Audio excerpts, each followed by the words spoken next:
Welcome to the HFWorks video tutorial series. In this tutorial we will use the S-parametrar module of HFWorks to calculate the scattering parameters and electric and magnetic fields of this 4-pin connector.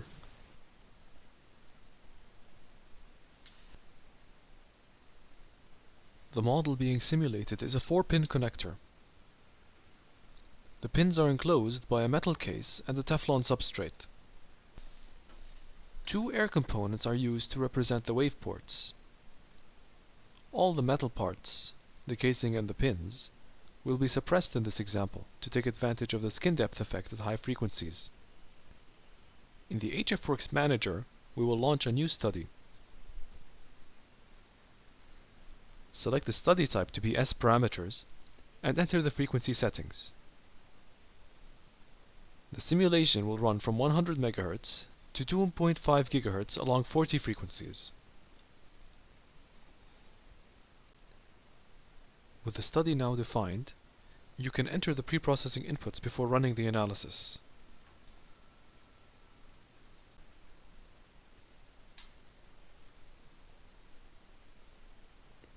The first step is to assign materials to all of the bodies in the assembly.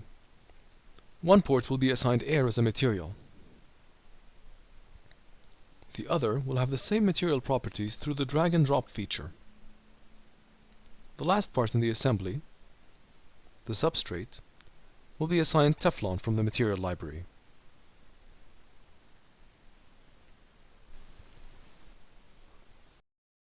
The next step is the loads and restraints.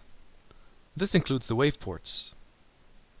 One wave port will be assigned to the front face of one air component and will have a pure transverse electric and magnetic mode, while the other wave port will have the same properties and will be assigned to the reverse face.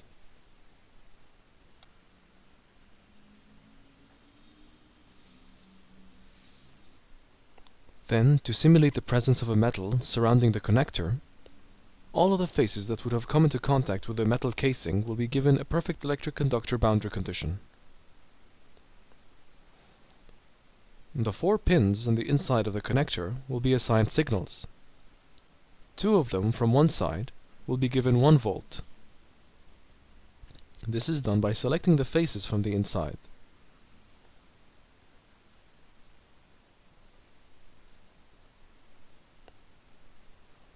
On the other side, the remaining pins will be given -1 volt.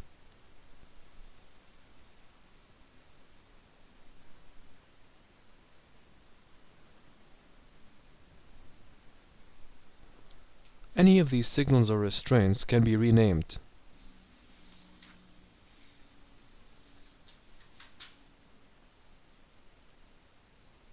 This is done in order to be able to differentiate between any of those boundary conditions.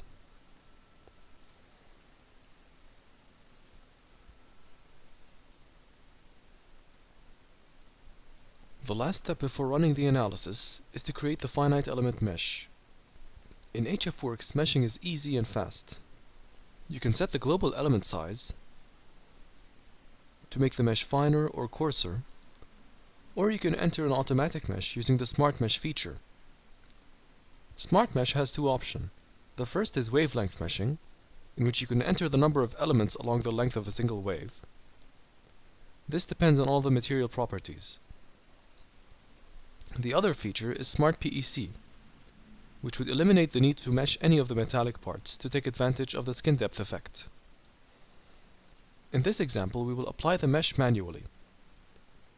We will apply a mesh control to set the element size of the air components as 200 microns.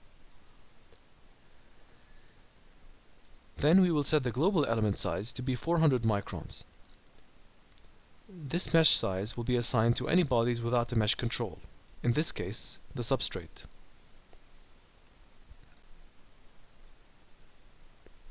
With the mesh generated, you can review it either by viewing the mesh from the outside or with a 3D mesh plot. The 3D mesh plot will allow the user to view all of the elements from the inside. They are color-coded according to their size.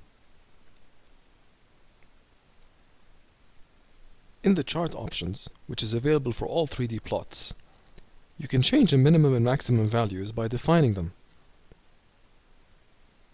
There you can set the minimum color code as well as the maximum. You can also show annotations for the minimum and maximum values and exactly where they lie.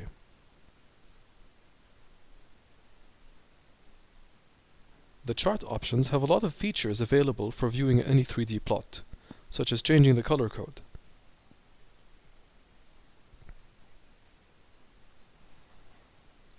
Like all other 3D plots, you can view anything from the inside either with ISO clipping or by section clipping. In ISO clipping, you can view a plot from the inside by its magnitude, in this case by the size of the element. You can drag the value around, or you can set it numerically.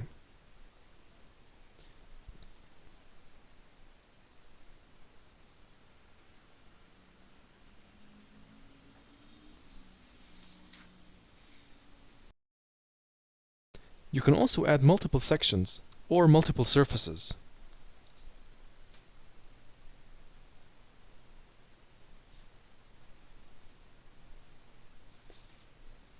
After reviewing any details of the mesh, you can make changes to the preprocessing inputs,